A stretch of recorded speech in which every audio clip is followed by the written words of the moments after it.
अस्सलाम वालेकुम। एक आदमी शिकार की गर्ज से समंदर पर गया और बड़ा सा जाल समंदर में फेंका। वो बड़ी बेताबी से मछली के फंसने का इंतजार करने लगा। काफी देर के बाद जाल में हरकत हुई। उसने बड़ी फुर्ती से जाल को बाहर की जानिब जोर से खींचा और ये देखकर हैरान रह गया कि बड़ी बड़ी मछलियां जाल में फंसी हुई थीं। उस शख्स ने जल्दी जल्दी मछलियां थैले में डालीं और खुशी खुशी घर आ गया। घर आकर उसने मछलियां बेगम के हवाले की ताकि वो उन्हें जल्द अज जल्द मिसाले लगाकर तैयार करे। औरत ने इन मछलियों को काटना शुरू कर दिया, लेकिन एक छोटी और प्यारी सी मछली पर तरस खाकर छोड़ दिया और उसे अपने घर में मौजूद कुएं में डाल दिया। इस कुएं में मेंढकों की हुकूमत थी। मेंढकों ने जब एक नई चीज देखी तो पहले तो वो डरे, घबराए और दूर दूर घूमने लगे। वो मछली की फुर्ती और दिल फरेब तैरने के अंदाज को देखकर बहुत मासूस हुए।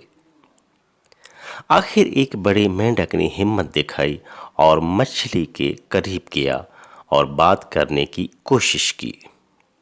मेंढक ने पूछा, तुम कौन हो? मैं मछली हूं, मछली ने जवाब दिया।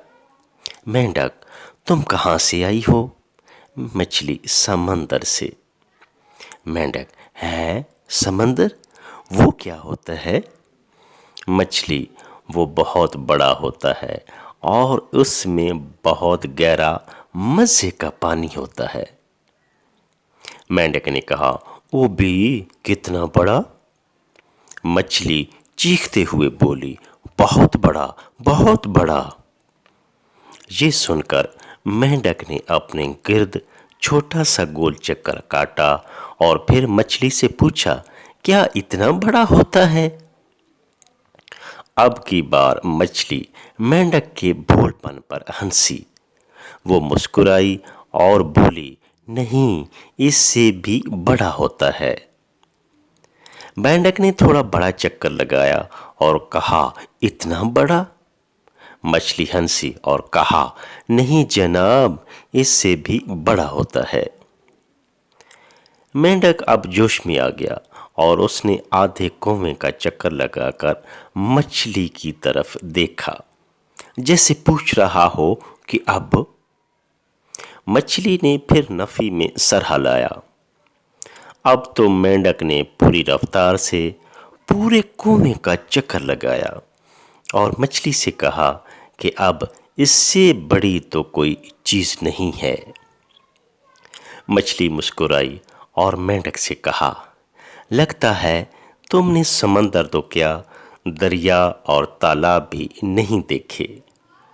तुमने कभी इस कुएं से बाहर निकलकर वसीओ आरीज दुनिया का नजारा किया ही नहीं।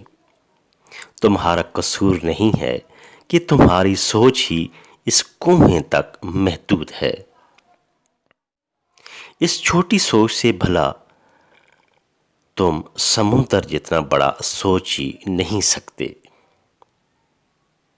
इसी तरह हमारे मुआशरे में कुछ लोग भी ऐसे होते हैं जिनकी सोच इस कुएं के मेंढक के बराबर होती है।